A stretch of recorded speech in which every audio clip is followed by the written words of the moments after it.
Ryan Serhant. He is the star of Million Dollar Listing New York, and that show airs every Wednesdays at 9 p.m. on Bravo. And Ryan Serhant, he is the Executive Vice President and Managing Director of Nest Seekers International, and in less than 5 years in New York City, he has sold nearly $1 billion in real estate and was ranked as one of the top 20 real estate brokers out of 28,000 brokers in New York City by The Real Deal magazine. Ryan, how are you doing today? I'm great. How are you? Thank you for having me. Thank you very much for coming on the show. Ryan, I've watched your show for the past 2 seasons and now into the 3rd season.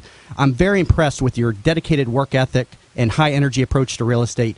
How do you stay so competitive in New York City, probably one of the most competitive real estate markets, in the country? That's a good question, actually, and I get asked that a lot. I think I'm able to stay competitive because the business is competitive. I mean, if you're not competitive by nature, if you're not a fighter by nature, if you don't want to do more and more and more every day by nature, then you're not going to be able to do this business in New York City because there's just too many other people that want it more than you do. There's I play motivational speeches from sports movies for new agents that I meet or that I'm training, just because it's the same thing, right? I mean, how badly do you want it? Mm-hmm. Just because there's 30,000 other real estate agents south of 96th Street who want it more than you. And I'm, very impressed. I was watching, an interview with you, and you were talking about your daily schedule. Tell me a little bit in the audience about that. I mean, you getting up at 4 o'clock, 4:30 in the morning to begin your day? Tell us a little bit about that. Just before 4:30. That's incredible. I learned early on, as I was working with, a lot of other brokers and kind of seeing and monitoring where people were succeeding and where they were not succeeding. And I think it's tough for people to be their own boss. Mm-hmm. When you're a real estate agent, yes, there's a lot of other real estate agents, and yes, you're working with clients, and yes, you do have a boss who's your licensed broker where you hang your license, or maybe you have a manager, but you don't get paid unless you make money. So Mm-hmm. unless you succeed, right, then Right. you starve. So I looked around and saw that the top brokers, and this is like 5 years ago, were very structured. They had someone specifically who only managed their calendar and their schedule. They had, junior brokers underneath them who were helping them with showings for other brokers. Their days were very, very, very structured so that they were getting the absolute most done in any given day because they have to be their own CEO, CFO, and COO of their own individual company. So that's the reason I'm so structured, is because it's, I don't know how else I would be able to stay on top of everything I have going on and building new business at the same time if I just kind of woke up and said, what am I going to do today? Right. Now, the show, the Million Dollar Listing show in New York, has spun you as kind of the single bachelor type that is real estate focused 24/7. Just question, is this accurate? And I just recall, the Hurricane Sandy episode where that storm came through the upper Northeast there, and it kind of spun you as kind of, when the city shut down, the real estate business, was impacted by the storm.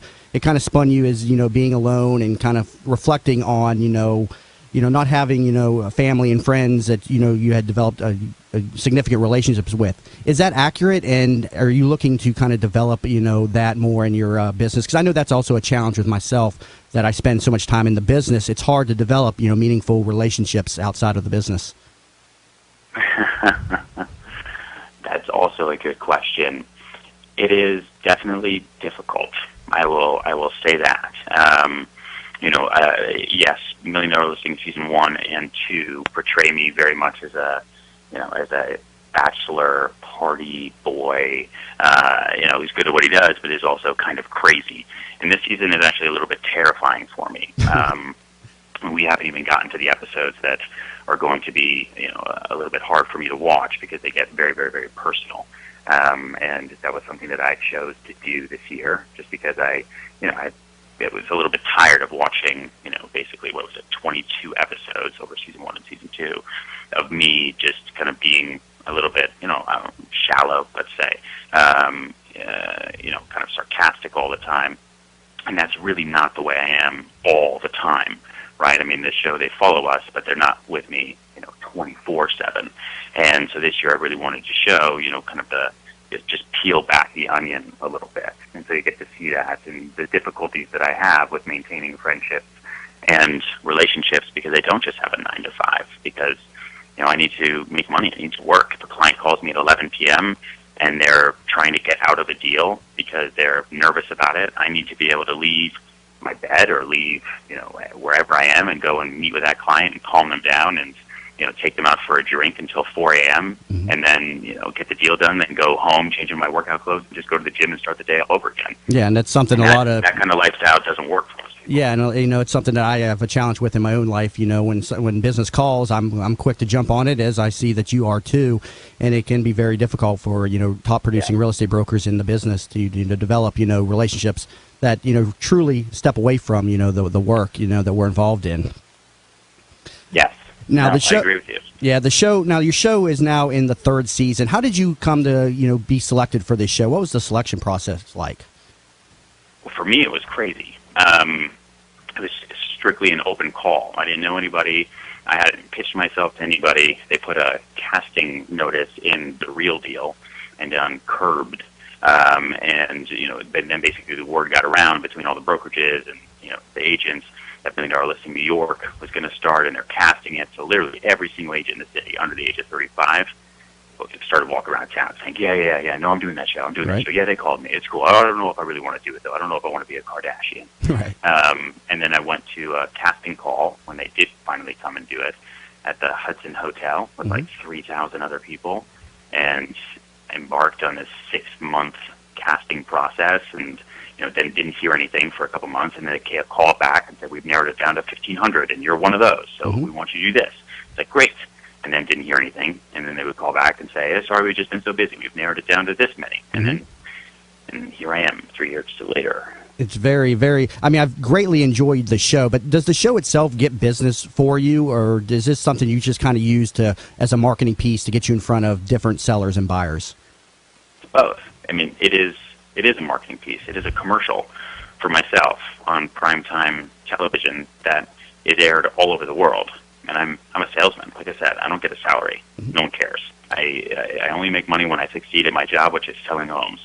So the more people who know what I sell, the better. But do you find the show gets you business, but you use it obviously to market? Yeah, you people do? see it, and they don't know a broker. Not everyone is best friends with a real estate agent. And so if they don't know a real estate agent, and they reach out to me, they know that by seeing the show that I'm a real estate broker. I live and work in New York City, and if they're looking for a home, they reach out. I get calls every single day, like literally every single day.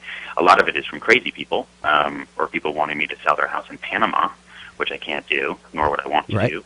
But it's been great for business. I would literally say from the day I started the show until now, my business is dectupled. That's very interesting, very exciting to hear as well. Ryan, so please stay tuned. I've got to take a quick break to hear from our sponsors. If you're just tuning in, you've been listening to the Jamie Meloni Real Estate Show here on 1250 WINS WH&Z on air. We've got Ryan Serhant, star of $1 Million Listing, which airs every Wednesdays at 9 p.m. on Bravo. Please stay tuned. Be back in a moment. Since opening its doors 120 years ago, Stewart Title Company has established a lasting legacy of providing professional title services. Even other title insurance companies know Stewart Title Company because they do their actual underwriting for them. Stewart is here to provide a wide range of resources to help improve any real estate transaction. To learn more about protecting yourself against hidden title hazards that may threaten your financial investment, call Melissa Stoddard at 813-431-8025. That's 813-431-8025. Thinking about buying a home? Find out how the HUD Home Store can help you. Visit HUDHomestore.com. Look at HUD homes available for sale near you or nationwide. Why HUD Home Store? HUD will pay up to 3% of the buyer's closing cost. The price of the home is based on an FHA as-is appraisal, which is already completed, saving you an average of $400. And there is an owner-occupant priority bidding period during the first 30 days. Want to know more? Visit HUDHomestore.com. Bud Spriggs and Movement Mortgage want you to experience the thrill of one-day underwriting and the comfort in knowing your loans will be clear to close in record time. While the competition looks to a lost closing date, Bud Spriggs and Movement Mortgage focus on their 12-day clear to close. They do this by utilizing their world-class operations staff to underwrite your loan within 6 hours, process your loan in 12 days, and have your loan closed in time. Underwritten in 6 hours, cleared to close in 12 days. Bud Spriggs and Movement Mortgage. You're listening to the Jamie Meloni Real Estate Show with local expert Jamie Meloni. Now, here's Jamie. Hi again, everybody, and thanks for staying tuned in to the Jamie Meloni Real Estate Show here on 1250 Wins WHNZ. Now, Ryan, I'm very impressed, with your outside-of-the-box thinking to get your listing sold, specifically the listing on $1 Million Listing where the owner greatly restricted your ability to show and market the property, and you, unbeknownst to him, allowed a music group to film a music video inside his apartment, and then you used that video to take the home to the marketplace. Tell us a little bit more about this and how you were able to smooth over the situation when the owner found out.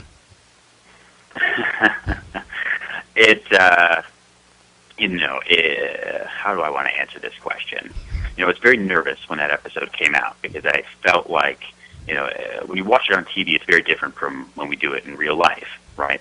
And the way it felt to me anyway, when I was watching on the show was, like I was doing something very bad, and it almost seemed like I was like breaking and entering, right, which I wasn't doing. But I'm a broker, right? I have to get a deal done. That's the goal. I'm not a tour guide. I'm not just trying to. Right, but the owner wouldn't allow you to have any broker opens, and it was really tough to get people into the property. And I had to get the word out about this apartment, and I wanted to do something that was going to make a splash and get people talking, and so I was introduced to Mary C, and we just the timing kind of just all worked out. She was looking for a place in the city to do this thing, and I said, listen, I won't charge you if you don't charge me. We'll do it. It'll be mutually beneficial. Let's make this work. And so that's how we did it. And then it worked, which is totally crazy.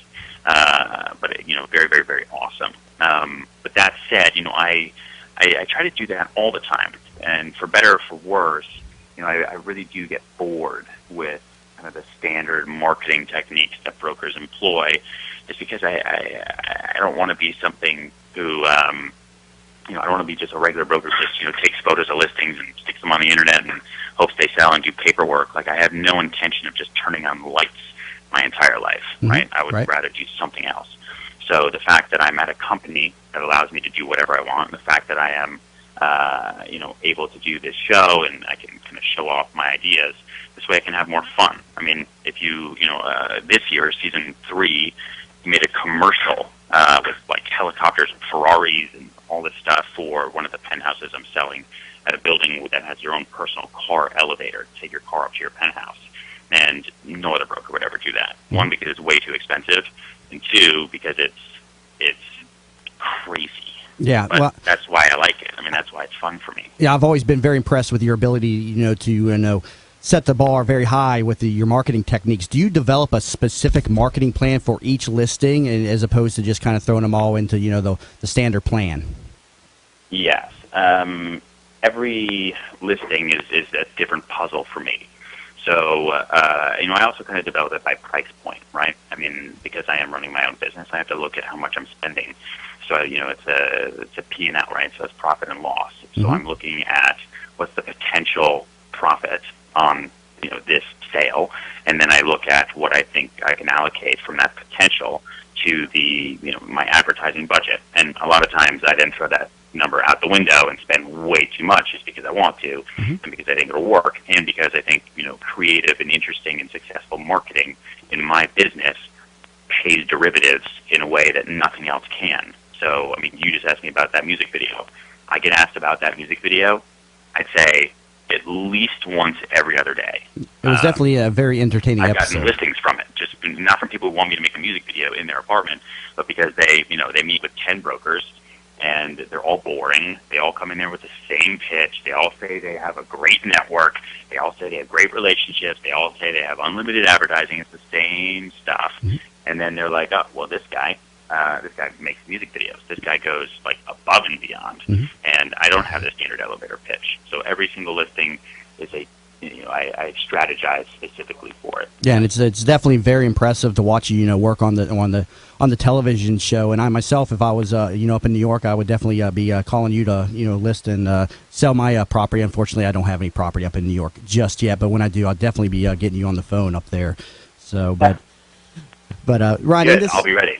Awesome to hear, Ryan. In this age of internet-based marketing, many brokers have come to rely strictly on just the internet. And I heard an interview with you recently where you were talking about the benefits of direct mail, and I listened very closely to that because that's something that a lot of brokers don't, or any salesman uses anymore. Are you still finding success from direct mail campaigns? Yes. I do a lot of direct mail because I can't walk around my neighborhood and knock on people's doors. I'll get arrested. It's New York City. So the only way I can reach people who I don't know and who have homes that they own is by direct mail. I still think, no one sends me personal letters anymore. No one writes me letters. Right. And the people who do write me letters, I always follow up with those people because they took the time. And in this day and age when everyone walks down the street staring at their phone instead of, taking in the city around them or their neighborhood around them, who'd rather put their life, in danger because they had to get that text out when they were turning a corner in their car. Little things like that, just taking a few extra seconds of your day to send a nice personal note to someone who, you want to sell their home because you may have a buyer or something like that, goes a long, long way. And that said, I don't just do direct mailing. I do a significant amount of marketing. I spend thousands of dollars every single day just on marketing and mailers and postcards and this and that and any kind of advertising you can think of, I do it. So all of it combined helps build business and build awareness. Very good. That's some great information. I think the personal touch of direct mail has kind of escaped the general business of real estate brokers, at least in the Tampa Bay region where I'm at. So many brokers just kind of rely on internet based marketing, and then we've lost a lot of the personal touch. So a lot of the selling agents and other realtors out there in the community that are listening to me, that's a great tip. From a great real estate professional, Ryan Serhant up in New York. Now, Ryan, one thing that is obvious about you on the show is your high level of confidence when dealing with buyers and sellers at all levels. This is also one of my core values of success.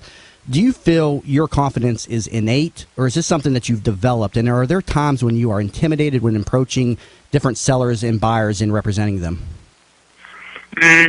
Not now. When I first started, sure, right? Because it's about experience.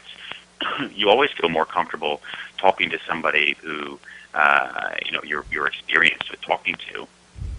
Because you've been down that road 10,000 times and you've had that conversation 10,000 times. So, when I meet very, very big sellers who have very big properties, I know they have very big expectations, and I know that I have intense competition that I'm going up against, and I have to really prove myself. So, I treat those situations, like I treat every other situation, but, I guess I have to plan a little bit better because I want to really come up with something, a unique pitch, let's say. So I would say that your confidence, has been developed through the business, and this is something that I try to coach other, real estate agents on. Just get out there and do it, and the confidence will come as you get in front of more buyers and sellers and representing them. So I think, just in listening to you, that you would say that your confidence has been developed in the real estate business over the past several years in which you've been an agent. Would you say that's correct? Yes, absolutely. Your confidence always develops as your business grows. But I was always confident, for better or for worse. Mm-hmm. That was always one of my things because there was no reason not to be. Mm-hmm. I remember, even growing up, right, when I first started dating, I remember being nervous about asking a girl out, and my dad saying to me, what's the worst thing that can happen? Why don't you just ask her? I'm like, well, I don't know. I'm just so nervous to do it. Right. The worst thing can happen is she'll say no, and she'll hang up the phone. Worst things have happened to you in your life. You once fell off your bike and broke your arm. That was a lot worse than a girl saying no on the phone, right? Right. And so when you put it into perspective like that, then it's like, oh, you're right. Everybody is probably nervous. Everybody doesn't want to be rejected. So I might as well just, swing. And yes, I'm going to strike sometimes, but the more I swing, the more hits I'm going to have. So, I might as well be confident. I might as well go out there and tell everyone that I'm the absolute greatest because I believe it, and I'll get the job done because I know I will. And if I hire anybody else, then they're doing a disservice to themselves, and it sounds like they like to light money on fire. Gotcha. Now, Ryan, I have to ask, because a lot of people wanted me to bring this up with you. The show portrays a very competitive, almost toxic relationship between you and Frederick Eklund. Tell me, is this exaggerated, and what is your true opinion of Frederick on the show? I think Frederick is a very successful broker. We are two very competitive people who, yes, we've had our differences, and this show shows that. But, all brokers have their differences. That's kind of the great thing about New York, is that we all have to work together. So you can have your differences, and you can fight and yell and maybe not talk to each other for a week, or you'll have a deal that goes bad and everyone's angry. But then you're going to meet each other on another deal a lot sooner than you think. So, we talk a lot. We, have to do all this press for season 3 right now, and we're cordial. It's all business. It's all business. Nothing's ever personal. It's not high school. So it's something you have a business relationship. You're obviously involved in a lot of just the show together a lot. So you would say that you all are probably business friends, at least. Would you say? Correct. Okay. And the other person on the show, Luis, describe your relationship with him. Luis is a funny guy.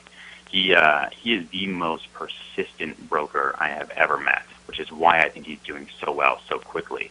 I mean, I thought I spent a lot of time on the phone. I mean, I thought I was like the king of follow-up. I mean, that guy just won't go to bed. He won't go to bed until he gets what he wants.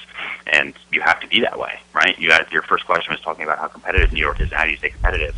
And for him, it's just, absolutely not giving up. And I do a deal with Luis this year on season 3, and it's the first deal I've ever done with him. And the cameras followed us, and they watched the whole thing, and I really got to know him. And he's a good guy. He's a good guy. He's the kind of guy that would step in front of a bus for you. Well, Ryan, I greatly appreciate you being on my show. And again, we've been talking with Ryan Serhant, star of $1 Million Listing New York. That show airs every Wednesdays at 9 p.m. on Bravo. Ryan, real quick for the audience, because we do have the Tampa based, a lot of New York-based people here in Tampa. Give out your contact information for the audience, so in case they need a real estate broker up in New York. Sure. The best way to contact me is going to be email.